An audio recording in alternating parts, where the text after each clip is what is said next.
warahmatullahi wabarakatuh. Baik teman-teman, pada kesempatan kali ini kami akan membahas tentang model pembelajaran kooperatif CIRC dan penerapannya dalam pembelajaran. Model pembelajaran ini dibuat oleh Robert Islavin. Alasan utama Robert ini membuat metode ini adalah adanya kekhawatiran si Robert ini terhadap pengajaran membaca, menulis, dan juga seni berbahasa oleh guru yang masih kurang. CIRC merupakan suatu model pembelajaran kooperatif yang mengintegrasikan suatu bacaan secara menyeluruh, kemudian mengkomposisikan menjadi bagian-bagian yang penting. Model pembelajaran CIRC memiliki beberapa karakteristik. Antara lain, yang pertama yaitu pembelajaran berpusat pada siswa, yang kedua melibatkan keterampilan sains dalam mengkonstruksikan konsep, hukum, dan juga prinsip. Yang ketiga yaitu melibatkan proses-proses kognitif yang potensial dalam rangka perkembangan intelektual, khususnya keterampilan berpikir tingkat tinggi siswa. Dan yang keempat yaitu dapat mengembangkan karakter siswa. Pendahuluan pembelajaran model CIRC dapat dilakukan dengan urutan antara lain, yaitu yang pertama, guru dapat membuka pembelajaran, dan yang kedua yaitu guru dapat melakukan apresiasi kepada siswanya terhadap kemampuan-kemampuan yang dimiliki oleh siswanya. Dan yang ketiga, guru menginstruksikan kepada siswa untuk membentuk kelompok. Dan yang terakhir yaitu guru dapat menayangkan video untuk diamati oleh siswanya. Assalamualaikum. Waalaikumsalam. Selamat pagi semuanya. Pagi Pak. Gimana kabarnya hari ini? Baik, tapi belum sarapan Pak. Oh yo, kasihannya. Oke, kita kembali. Kalau semuanya, apakah di sini semuanya hadir? Hadir Pak. Alhamdulillah. Oke, pada pertemuan kali ini, sebelum kita mulai pembelajaran, kita alangkah baiknya berdoa lebih dahulu. Berdoa sesuai keyakinan masing-masing, dimulai.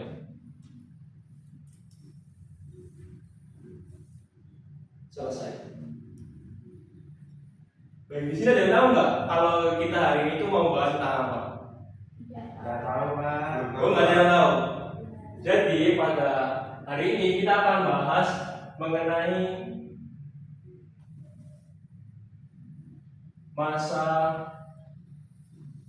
praaksara.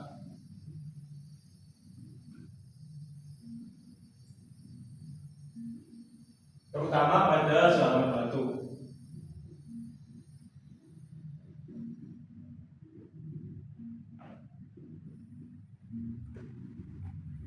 Baik, di sini sebelumnya ada yang tahu nggak zaman batu itu dibagi menjadi berapa sih? Aku Pak, Baik, Fajar. dibagi menjadi 4. Apa aja itu? Zaman batu Paleolitikum, zaman batu Mesozoikum, zaman batu Neolitikum, zaman batu Megalitikum. Baik, 111 masalah. Oke, sesuai yang dikatakan oleh Mas Fajar, zaman batu itu dibagi menjadi 4. Yang pertama yaitu Paleolitikum.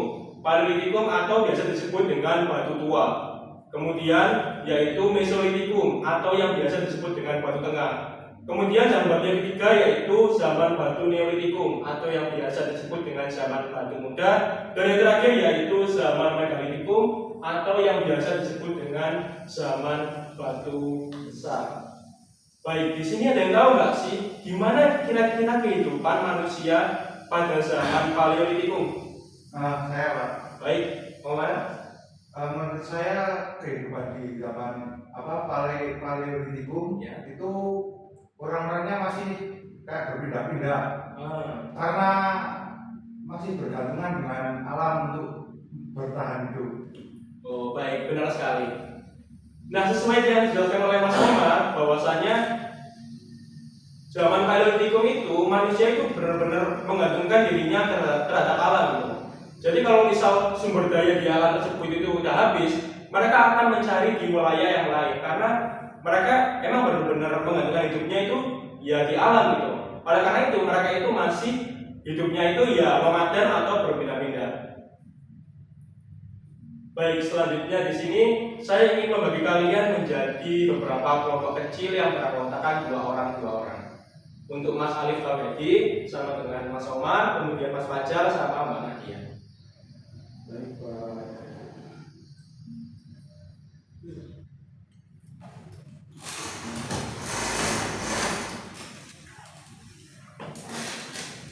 Baik anak-anak, apakah sudah bergabung dengan kelompoknya masing-masing?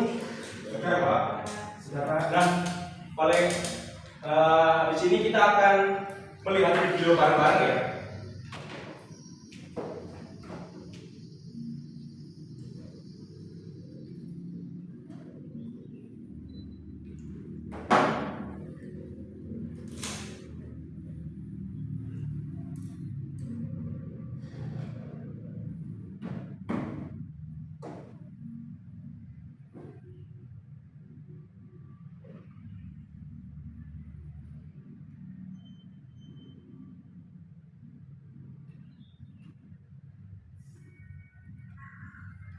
Baik, mohon diperhatikan dengan teliti dan juga seksama ya.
Kemudian selanjutnya inti pembelajaran dalam model CIRC ini yaitu antara lain yang pertama, guru menanyakan tanggapan siswa tentang video yang ditampilkan tadi.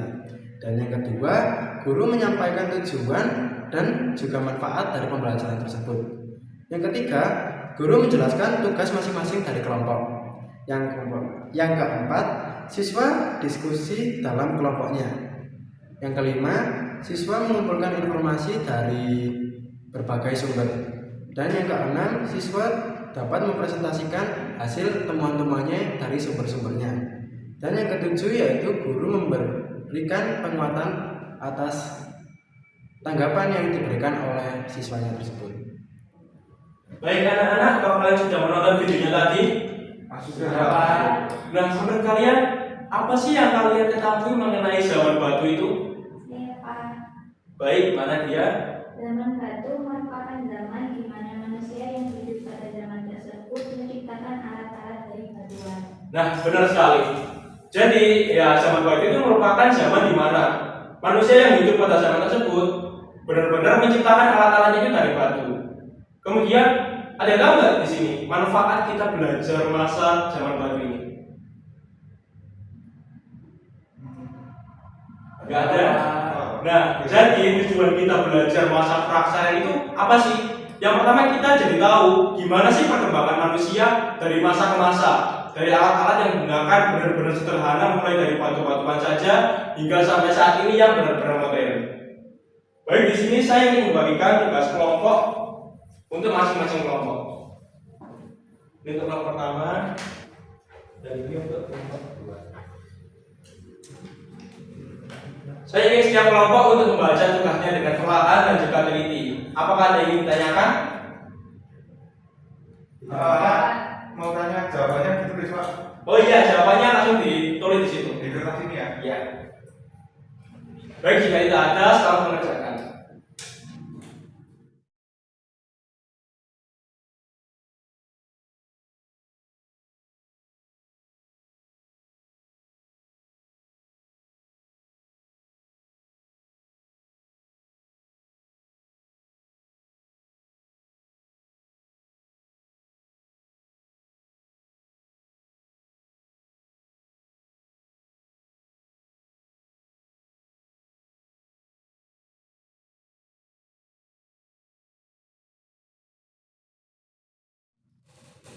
Baik anak-anak, apakah tugasnya sudah selesai? Sudah, Pak. Nah, selanjutnya di sini siapa yang kebagian pada zaman megalitikum? Oh, kelompoknya Mas Alif. Oke, persilakan untuk mempresentasikan hasil dari presentasi.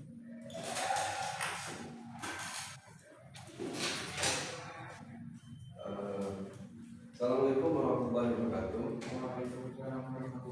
Saya di sini,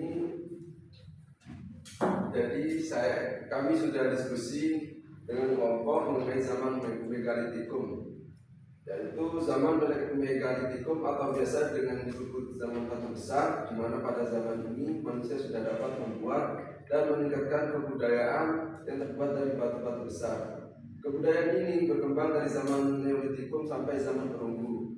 Zaman megalitikum sendiri menjadi sebuah zaman transisi antara zaman Neolitikum menuju zaman logam. Peninggalan sejarah pada zaman ini adalah adanya banyak bangunan dari batuan besar seperti Bendit Dormen, Bukit Batu hingga ada. Terima kasih. Baik, terima kasih kepada Mas Alif. Kita kasih tepuk tangan dulu. Nah, seperti yang telah dijelaskan oleh Mas Alif tadi, bahwasanya masa megalitikum itu merupakan masa batuan yang paling terakhir. Di mana setelah masa megalitikum ini ada yang namanya zaman logam gitu. Jadi megalitikum merupakan salah satu zaman transisi antara zaman pembatuan kepada zaman logam. Dan juga zaman megalitikum itu benar-benar berubah 180 derajat banget sama zaman paleolitikum. Ya karena mereka itu udah modern banget hidupnya. Mereka nggak lagi berburu dan juga meramu, melainkan mereka sudah mengenal sistem food producing, atau itu seperti bercocok tanam, beternak, sehingga mereka itu nggak lagi nomaden ataupun bergantung kepada alam. Kemudian selanjutnya di sini masyarakat pada zaman megalitikum itu mereka sudah mengenal kepercayaan, yaitu berupa animisme, dan juga sistem yang mereka gunakan setiap kelompok suku yaitu berupa hukum rimba, di mana siapa yang paling kuat dialah yang akan menjadi pemimpin suku tersebut. Baik, apakah pada pertemuan kali ini ada yang ingin ditanyakan? Cukup. Baik, jika cukup, mungkin pertemuan hari ini saya cukupkan sampai saat ini. Jika ada kurang lebihnya mohon maaf. Wassalamualaikum warahmatullahi wabarakatuh. Waalaikumsalam.